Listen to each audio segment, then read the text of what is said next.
the fall and the laughter. The courthouse in downtown Toledo was not a place where dreams began. It was where they ended. The building itself carried the weight of decades of broken promises and unraveling marriages, its gray concrete walls stained by time, its flickering fluorescent lights humming above the tired faces of clerks and attorneys. Inside one of the smaller hearing rooms sat Marcus Ellington, his broad shoulders leaning forward slightly as he rested his forearms on the polished oak table. He was not the kind of man who made a spectacle of his emotions. He was composed, his face calm, his hands folded neatly, but beneath that quiet exterior was the ache of 10 years of marriage dissolving into paperwork. Across from him sat Danielle Crowley, the woman who had once been his partner, his confidant, his wife. Today, though, she looked more like a victor savoring her triumph. Her navy blazer was sharply tailored. Her manicured nails drummed lightly on the table as if she could barely wait to leave and celebrate. There was no trace of sadness in her expression, no nostalgia for what they had built together. Instead, her lips curled into a satisfied smile, one that seemed to say, "I won, and you lost." She leaned back in her chair as the judge read through the list of assets, nodding faintly when her name was attached to the suburban home, the new SUV, the Florida vacation property, and the carefully managed accounts that had once been joint. Marcus barely moved. He wasn't fighting, wasn't begging, wasn't even frowning. When the judge paused, waiting for his confirmation, Marcus simply nodded, his voice low and steady as he agreed to the terms. He signed where he was told, slid the papers forward, and sat in silence until the judge declared it official. Danielle, on the other hand, glowed with satisfaction. To her, this was more than legal victory. It was personal vindication. In her eyes, Marcus had always been too reserved, too focused on his own projects and quiet pursuits, never ambitious enough for the life she thought she deserved. Now, as she walked out of the courthouse, she could finally tell herself that she had risen above him. The two of them exited the heavy wooden doors at the same time, stepping into the brisk Ohio air. Danielle's heels clicked sharply against the pavement, her laughter already spilling into the open as she spotted two of her friends waiting by her shiny SUV. She leaned in and whispered just loud enough for Marcus to hear, her voice dripping with condescension. "So you're really going back to that dump? That broken old mansion? I'd almost feel sorry for you if I wasn't too busy moving on with my life." Marcus paused for only a moment, his hand on the strap of the worn leather bag slung over his shoulder. He lifted his eyes, meeting hers with calm intensity. "Don't worry about me, Danielle," he said quietly. "I'll be just fine." Her laugh rang out, sharp and mocking, catching the attention of passers-by. To her, it was the last word, the final dagger. To Marcus, it was nothing more than noise. He turned, walked to his old Ford pickup, and climbed in without another glance. As the engine rumbled to life, smoke puffing from the exhaust, he caught sight of her in the rearview mirror, standing tall with that smug grin. But the further he drove, the smaller she became, until at last she was just a memory fading into the gray sky. The road stretched ahead, leading him away from the courthouse, away from the house that was no longer his, away from the life that had crumbled. His destination was the Ellington estate, a mansion on the outskirts of Sandusky that had been in his family for generations. To outsiders, it was a ruin, a relic of better times. Its roof sagged, its windows cracked, its gardens overrun with weeds and vines that strangled the iron gates. Danielle loved to call it a haunted castle, and she had mocked him endlessly for choosing to keep it instead of fighting for the suburban house she claimed. To her, the mansion was a punchline. To Marcus, it was something else entirely. The drive took nearly an hour, long enough for him to think, though not long enough for regret to settle in. He thought of his uncle, his late uncle who had once walked those same halls, who had seen value in the land when others dismissed it. Marcus remembered long summers as a boy, running through overgrown fields behind the estate, listening to his uncle's stories about resilience and patience. His uncle had often said, "Sometimes life takes everything from you, Marcus, just to see what you're truly made of.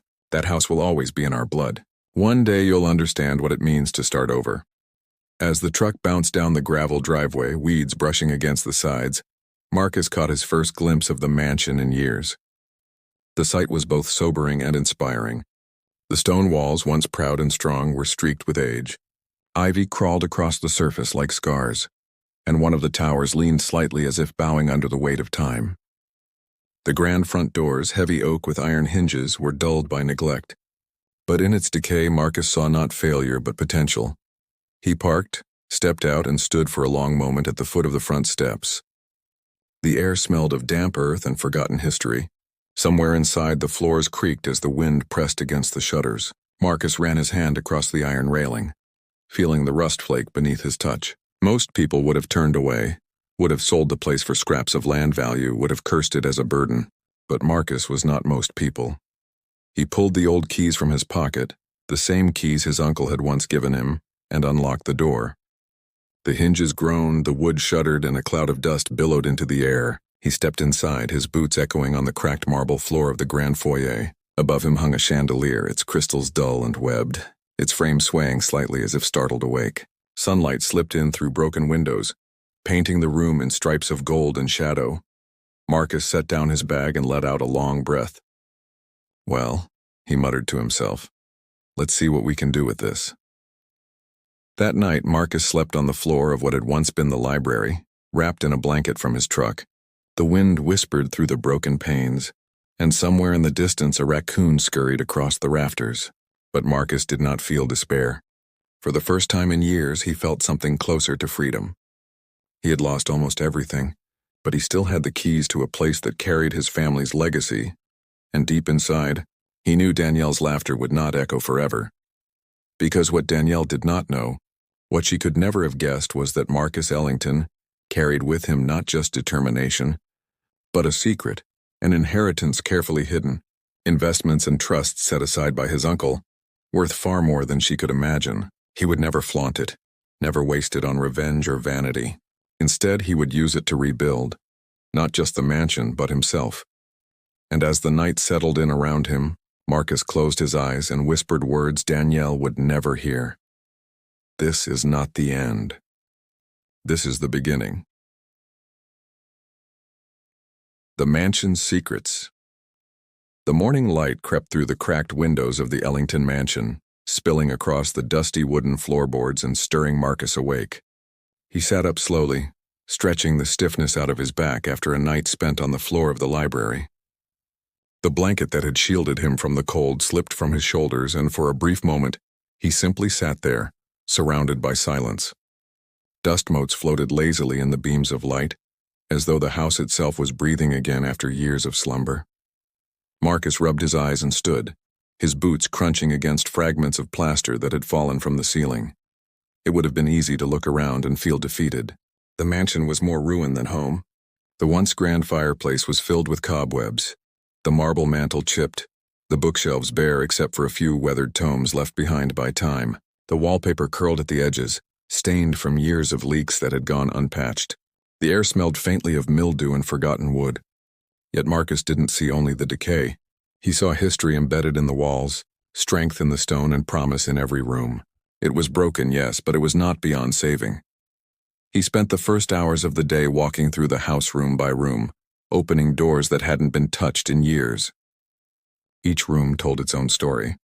In the dining hall, where a long table once hosted the laughter of family gatherings, a layer of dust now lay thick as snow. The chandelier overhead swayed slightly with the breeze from a cracked window. Upstairs, he passed bedrooms where faded curtains still clung to rusted rods, their fabric shredded by time and moths.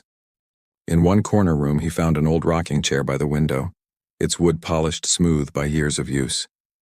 He could almost see his uncle sitting there, staring out at the fields, dreaming of a future Marcus had not yet understood. By midday, Marcus reached the study, a place that carried more weight than any other room. The door creaked as it opened, revealing shelves stacked with leather-bound ledgers and boxes of yellowing papers. The air was heavier here, laced with the faint scent of old ink. On the desk sat a locked drawer, one Marcus remembered from childhood but had never dared to open. He rummaged through his uncle's belongings until he found a small iron key tucked in the back of a drawer. With steady hands, he unlocked it and pulled out a packet of letters bound together with string. He sat in the high-backed chair, untying the bundle carefully. The first letter was written in his uncle's familiar script, steady but slightly slanted with age. Marcus's eyes scanned the words, and as he read, he felt his chest tighten. Marcus, if you are reading this, then life has led you to the place you were always meant to be. This house is not just walls and roof. It is legacy.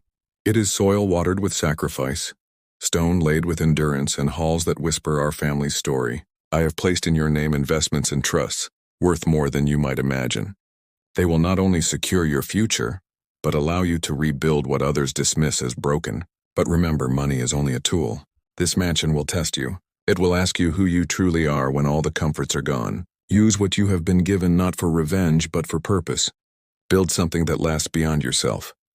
Marcus set the letter down, staring at the words until they blurred. He had known his uncle was a man of wisdom, but the clarity of his voice on the page struck him with renewed force. The letter confirmed what Marcus had kept hidden even from Danielle during their marriage, that his uncle had left him not only the estate, but also a fortune carefully tied away in trusts, investments that had grown quietly over the years until they amounted to over $150 million. To Danielle, the mansion was a punchline. To Marcus, it was the keystone of something far greater. Still, he felt no rush to flaunt this truth. That was not his way. He didn't dream of sports cars or lavish vacations, nor did he want to boast to the people who mocked him. What he wanted was peace. What he needed was to take this ruin and turn it into a home again. Not just for himself, but for a future that his uncle had believed in. That evening, as Marcus carried out broken chairs and swept dust from the floors, Danielle sat in a restaurant downtown, her laughter carrying above the din of clinking glasses and murmured conversation. She had wasted no time spinning her version of the story to anyone who would listen. Her friends leaned across the table, their eyes gleaming with the thrill of gossip as Danielle described Marcus's pathetic situation. "You should have seen him," she said, sipping from her wineglass. "He signed the papers without a word, then packed up his things like some beaten man. And where is he now? Living in that rotten old mansion. Honestly, I almost feel sorry for him." Her friends gasped and chuckled, feeding her performance. One shook her head. "That place is falling apart. It's practically a horror house. He's probably chasing raccoons out of the kitchen." "Exactly," Danielle laughed. "He thinks he's some nobleman going back to his roots, but really he's just hiding in a dump. It's over for him." They toasted her freedom, while Marcus, miles away, wiped the sweat from his brow and opened another boarded-up window to let in the night air. He did not hear her words, but even if he had, he would not have cared. He had bigger things to think about than the shallow comfort Danielle sought from mockery. Later that week, as he continued to explore the mansion, Marcus stumbled upon a hidden alcove in the cellar. The air was cool and damp, and the light from his lantern flickered across the stone walls. Behind a stack of rotting crates, he discovered a small iron safe. His pulse quickened as he knelt before it. The lock was old but sturdy. With patience, he tested the tumblers, and after several minutes the mechanism clicked open. Inside lay a collection of documents, deeds, bonds, and certificates, all proof of the fortune his uncle had spoken of in the letter. Marcus sat on the cold floor, reading through the papers. Each one was a key to a future Danielle could never have imagined.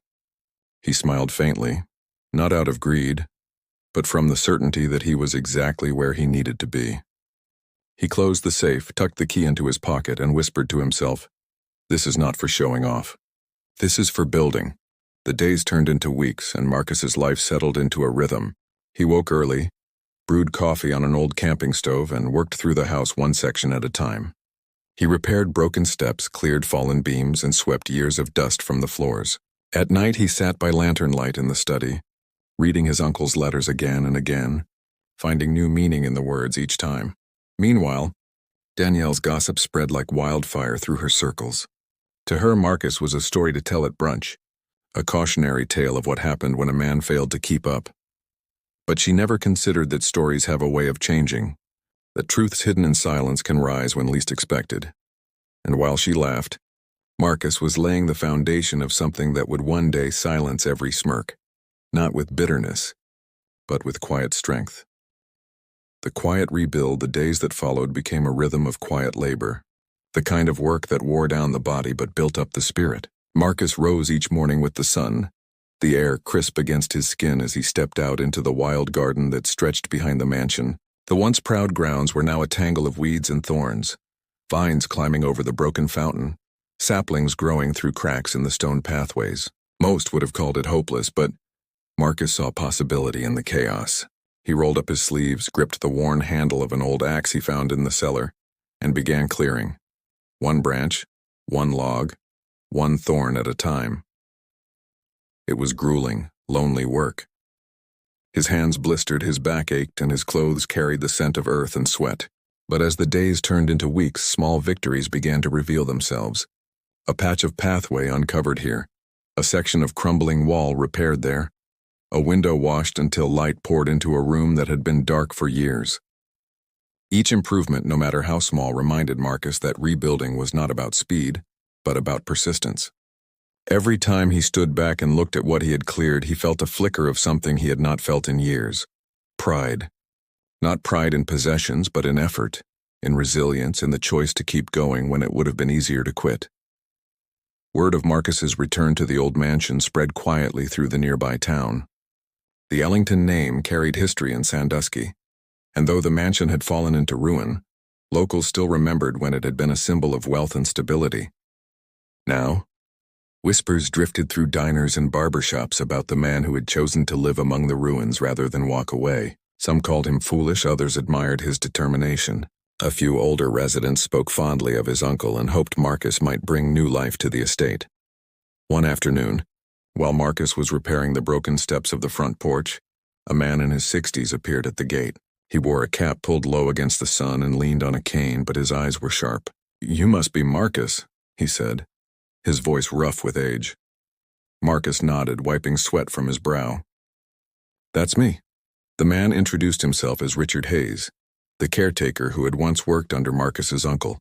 He had stayed in town after the estate fell quiet, always keeping an eye from a distance. "I never thought I'd see someone living here again," Richard admitted. "Most people would have sold it off years ago. But your uncle always said you had grit." Marcus offered him a chair on the porch, and the two spoke for hours. Richard shared stories of the estate's past, of the grand parties held in the ballroom, of summers when children played by the fountains, of winters when the fireplace roared with warmth. Marcus listened intently, each story planting a seed of vision in his mind. This mansion was not just stone and timber, it was memory, it was legacy. In the evenings, Marcus sat at the desk in the study, poring over the documents from the safe. His uncle's investments were staggering in scale. Stocks that had multiplied over decades, bonds that had matured, properties quietly generating income. It was wealth beyond what Marcus had ever imagined, but he approached it with caution. He knew that money could corrupt just as easily as it could build. His uncle's words rang in his mind. "Use what you have been given not for revenge, but for purpose." So Marcus began modestly. He hired a local carpenter to help restore the front doors, a roofer to patch the leaks that had stained the ceilings, and a painter to revive the library walls. He paid them generously, not flaunting wealth, but respecting their work. Word spread quickly through town that Marcus Ellington wasn't broke as Danielle had claimed. People noticed how he paid in cash, how he tipped generously at the diner, how supplies for the mansion seemed endless.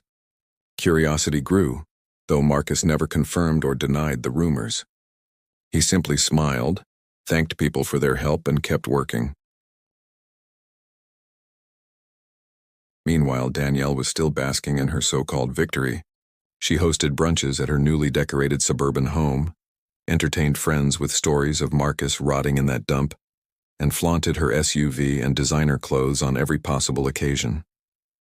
To her, the divorce was proof that she had climbed higher, that Marcus was the one left behind. Yet beneath the laughter, there were cracks she didn't want anyone to see. The maintenance on her new lifestyle was expensive.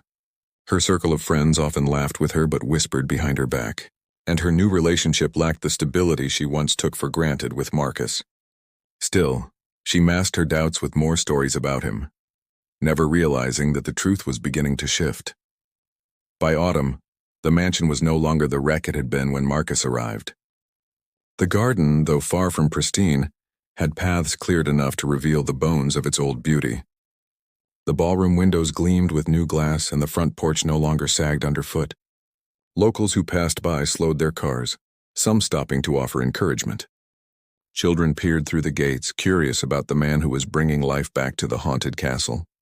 Marcus would smile and wave, never turning them away, in those quiet evenings.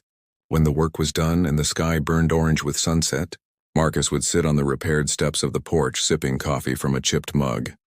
He looked at the towering house behind him. No longer just a ruin, but a home slowly rising from the ashes. He thought about Danielle sometimes, about her laughter in the courthouse, her words meant to cut him down. And though the memory still stung, he felt no anger. Instead, he felt gratitude, strange as it was.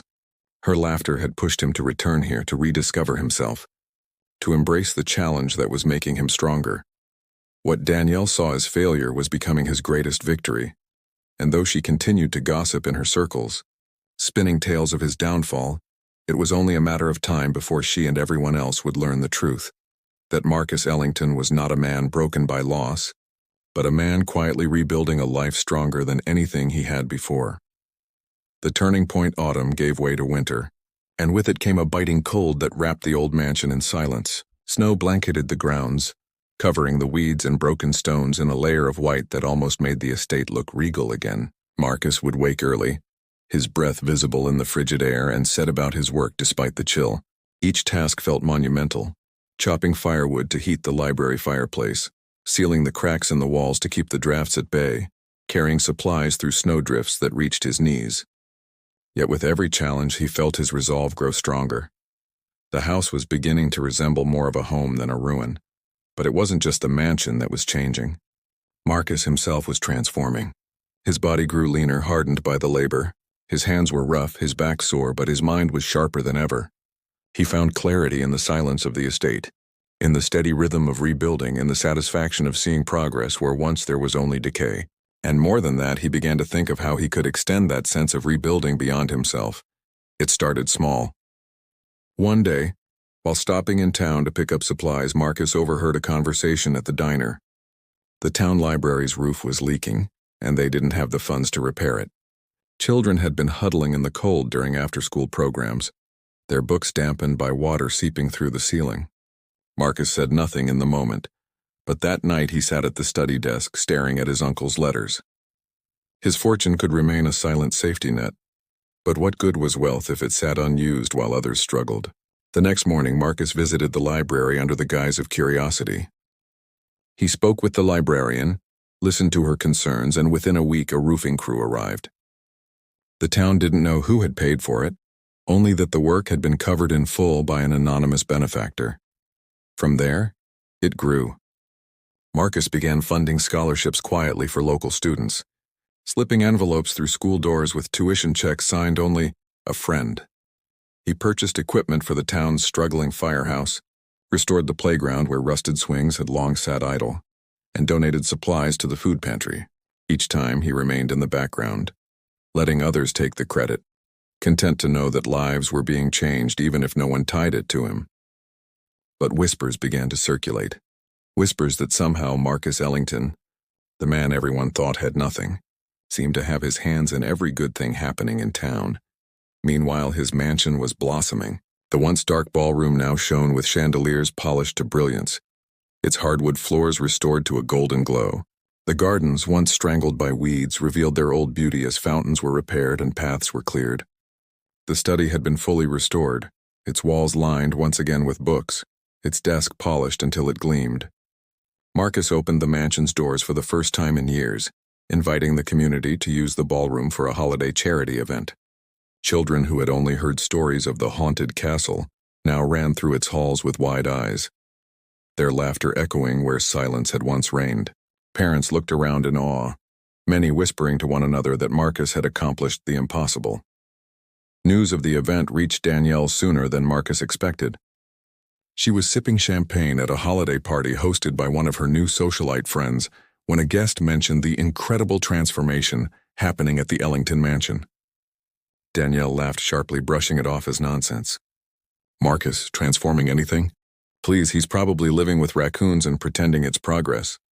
But when another guest chimed in, describing how the library repairs had been linked to him, how the ballroom was glowing again, how children had been seen playing in his gardens, Danielle's smile faltered. That night she scrolled through her phone obsessively, searching for any mention of Marcus online. Local news had run a small piece about the charity event at the Ellington estate, praising the anonymous benefactor who had made it possible. There was no photo of Marcus, no direct credit given, but the comments told the story she didn't want to hear. People were speaking of him with admiration, with respect, with gratitude. Words like selfless, determined, and inspiring were attached to the man she had painted as broken and pathetic. For the first time, Danielle felt a flicker of unease. Had she underestimated him? Had she been wrong to laugh? Her discomfort grew in the weeks that followed. More whispers reached her social circle.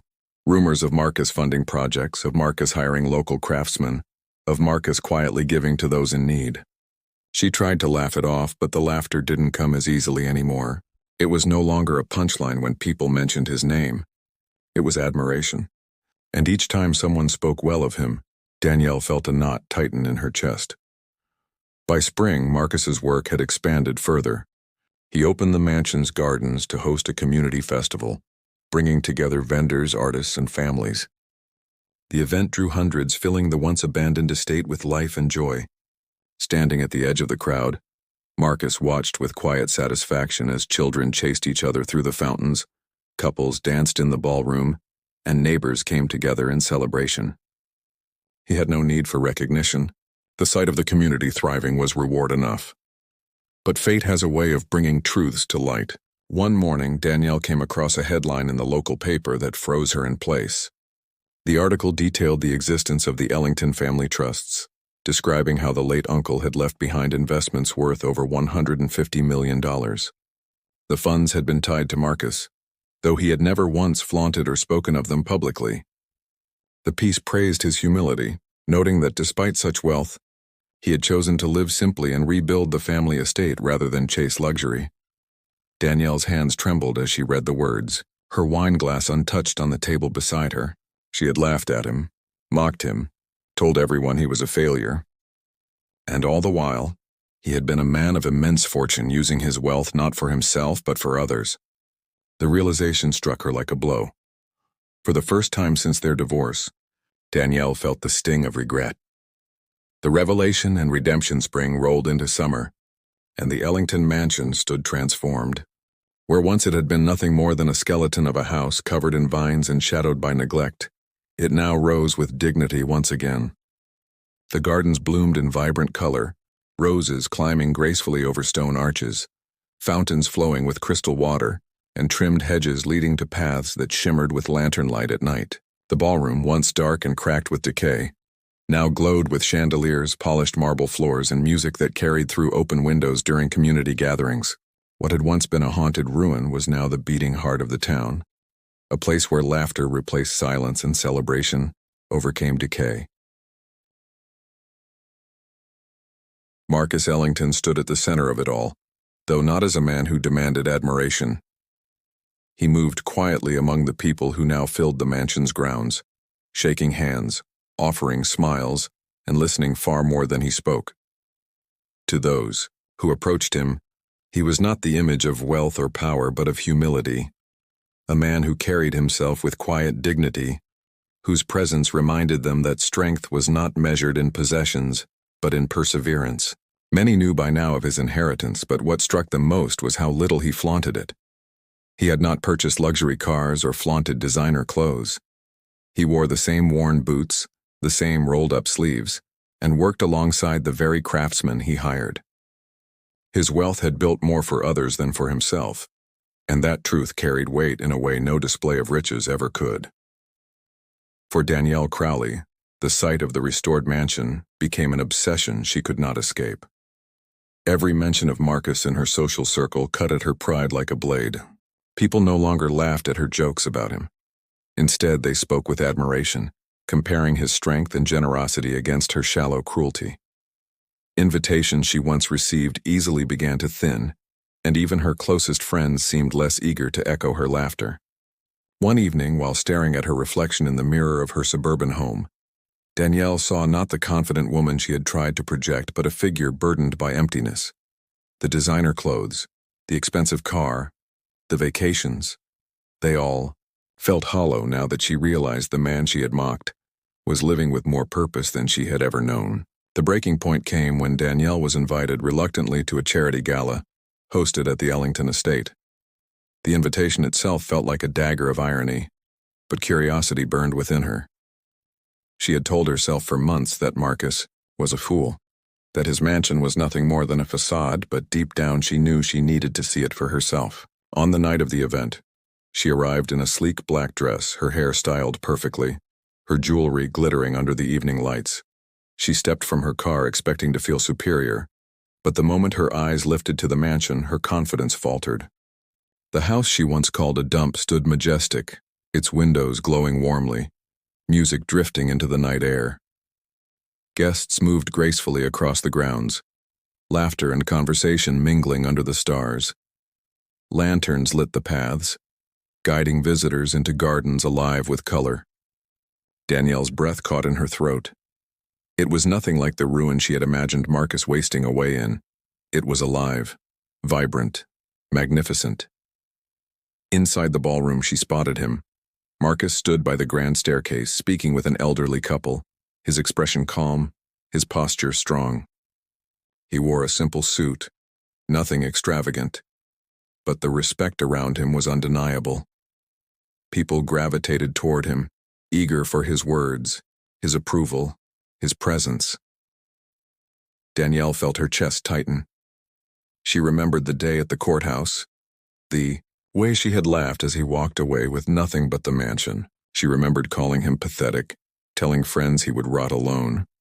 And now here he was, surrounded not by emptiness, but by admiration, standing taller than she had ever seen him. Unable to resist, Danielle approached. The crowd seemed to part naturally, giving her space, though not with the same warmth they gave Marcus. She forced a smile as she stepped closer, her heels clicking against the polished floor. "Marcus," she said softly, her voice carrying both hesitation and pride. He turned, his eyes meeting hers with the same calm intensity he had shown outside the courthouse months before. There was no malice in his gaze, no triumph, no bitterness, only quiet acknowledgement. "Danielle," he replied, nodding politely. For a moment she faltered. She had expected anger, perhaps even gloating, but instead she found humility. I wanted to say," she began, her voice catching. I didn't know all of this was possible." Her eyes flicked around the ballroom, taking in the restored grandeur. "You've done something incredible." Marcus studied her, then smiled faintly. "I didn't do it for applause. I did it because it needed to be done. This place deserved a second chance. Just like people do." The words cut deeper than Danielle expected. She felt heat rise in her chest, shame clawing at her as memories of her cruelty replayed in her mind. "I laughed at you," she admitted quietly, her voice almost a whisper. "I told everyone you were finished. I wanted to believe you couldn't survive without me." Her eyes watered, though she blinked quickly to hide it. "And yet, here you are." Marcus's expression softened, but not with pity. "You're right. You did laugh. And for a while, maybe I even believed the story you were telling. But sometimes losing everything you thought mattered is what sets you free. You gave me that freedom, Danielle, even if you didn't mean to." The words struck her harder than any insult could have. She stared at him, searching his face for anger, for resentment, for anything that might ease her guilt. But there was none.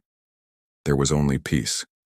That was the part she could not understand, the part that hurt most of all. He had no need to punish her, because he had already moved beyond her. The gala continued around them, music swelling, laughter ringing, glasses clinking in celebration. Marcus excused himself gently, moving to greet another guest, leaving Danielle standing alone in the glow of chandeliers that once hung above her when she mocked the very idea of living here. She realized then that she had lost far more than a marriage. She had lost the chance to stand beside a man who understood that true wealth was not measured in material things but in resilience, humility, and the ability to build something lasting from ruin. Later that night, Marcus stood on the mansion steps watching the last of the guests depart. The garden lights glowed softly, the fountains whispered in the stillness, and the mansion behind him stood tall, proud, and alive. He breathed deeply, a sense of peace washing over him. He thought of his uncle's words, of the laughter that had once echoed in mockery of the journey that had led him here. And with a quiet smile, he whispered to himself, "Sometimes the greatest revenge is no revenge at all. It's living a life so full that those who doubted you can only watch in silence." And in that silence, Marcus Ellington found redemption, not only for himself but for the legacy of a family, a mansion, and a man who had been underestimated but never truly defeated.